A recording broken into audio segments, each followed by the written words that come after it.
अगला टॉपिक है हमारा फैक्टर्स अफेक्टिंग परसेप्शन। जो फैक्टर्स अफेक्ट करते हैं परसेप्शन पे, उसके क्या क्या फैक्टर्स होते हैं हम वो देखेंगे।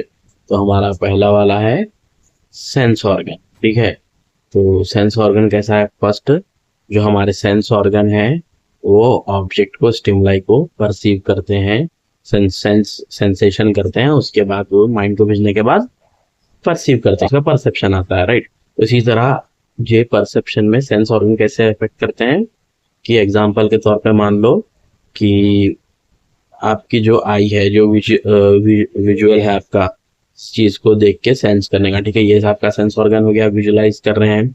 और आपके आई के सेंस ऑर्गन में जो है कोई सेल्स डैमेज्ड है, ठीक है, तो डैमेज है एक सेल, और आप विजुअल कर रहे हैं, कलर वाला सेल आपका कॉन्टेक्ट कलर वाला सेल है, आपको डैमेज्ड है, तो आप कोई चीज को देखेंगे तो आप जो है उसको विजुअलाइज्ड में उसका कलर आप बराबर से मेंशन नहीं कर सकेंगे, राइट। तो ये जो है यहाँ पे तो कलर बराबर से आप विजुअलाइज नहीं करेंगे तो आपका जो है सेंसेशन वर्कआउट नहीं करेगा, जिस वजह से आपका परसेप्शन भी यहाँ पे वर्कआउट नहीं कर रहा। तो सेंस ऑर्गन आपके कैसे अफेक्ट कर रहे हैं, ये फर्स्ट वाला ये हो गया, ठीक है, सेंस ऑर्गन फर्स्ट वाला है आपका अफेक्टिंग फैक्टर में। फैक्टर्स में नेक्स्ट है हमारा ब्रेन। और ब्रेन कैसे अफेक्ट करता है परसेप्शन पे वो देखेंगे। जैसे कि अभी हम सेंस ऑर्गन का देखे हैं, उसी तरह ब्रेन में जो सेंस ऑर्गन में आई का बोलते हो, इसी तरह अगर से कोई चीज आई सेंस ऑर्गन आपका पूरा अच्छे से वर्क कर रहा है, लेकिन उसका विजुअल भी अच्छा है, और लोग रिसीव करके सेंसेशन कहाँ भेजते हैं? ब्रेन को। लेकिन जो विजुअल वाला पार्ट जो ब्रेन में होता है वो हमारा डैमेज है, और लेकिन हमारे आई वाला जो सेंसेशन है ये ओके है, लेकिन ये भेज रहा किसको? रिसीव करके ब्रेन को, लेकिन ब्रेन में डैमेज है हमारा सेंसेशन वाला पार्ट, राइट। तो वहां पे वो फिर से परसीव नहीं कर सकेगा, तो वो उसको डिस्क्राइब ठीक से नहीं कर पाएगा। तो यहाँ पे ऐसे ब्रेन भी इस तरह से अफेक्ट करता है, सेकेंड वाला, ठीक। थर्ड है हमारा पास्ट एक्सपीरियंस। हमारा पास्ट एक्सपीरियंस कैसे अफेक्ट करता है हमारे परसेप्शन को? एग्जाम्पल के तौर पे, जैसे कि आप समझिए कि हमेशा आप शॉपिंग पे जाते हैं, ठीक है, बहुत सारे शॉप है, लेकिन आप जो है शॉपिंग पे जाते हैं तो आप वहाँ पे आपकी एक फेवरेट शॉप होती है, क्योंकि आपका एक्सपीरियंस बहुत अच्छा होता है, आप बार बार वहाँ पे जाते हैं, वो आपको अच्छा ट्रीट करता है, तो आपका एक परसेप्शन बन जाता है उसको लेके कि नहीं, वही शॉप को जाना है और उससे ही शॉपिंग करनी है हमें, क्योंकि वो आपको अच्छे से ट्रीट कर रहा है। तो ये आपका पास्ट एक्सपीरियंस भी है, आप तो आपका ये एक परसेप्शन बन जाता है, चाहे वो आपको वही चीज जो है बाजू शॉप में अगर से कम में मिल रही है और या फिर थोड़े ज्यादा भी ले रहा है, लेकिन आपका एक परसेप्शन वहाँ पे डेवलप हो गया, सो है उसको लेके आपका एक पास्ट एक्सपीरियंस है कि ये अच्छा ट्रीट कर रहा है, तो आप वहाँ पे ये सस्ता है हमें वही जाने बगैर भी अमाउंट दे के आ जाते हैं, क्योंकि वो आपका एक परसेप्शन डेवलप हो गया। ये भी जो है आपका पास्ट एक्सपीरियंस भी अफेक्ट करता है आपके परसेप्शन पे। नेक्स्ट है हमारा फैक्टर इंटरेस्ट या फिर माइंडसेट, ठीक है। फैक्टर अफेक्टिंग में माइंडसेट कैसा होता है?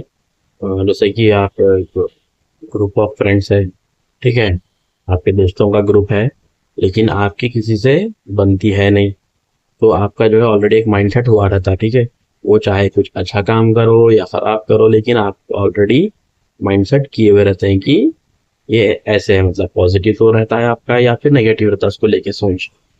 तो लेकिन आपके सामने उसकी कोई तारीफ भी कर दे लेकिन आप नेगेटिव है, तो आपका माइंडसेट ऑलरेडी नेगेटिव रहता है, आप कितना ही बोलने के बाद आप नेगेटिव ही देखेंगे आपके माइंडसेट में उसको, राइट।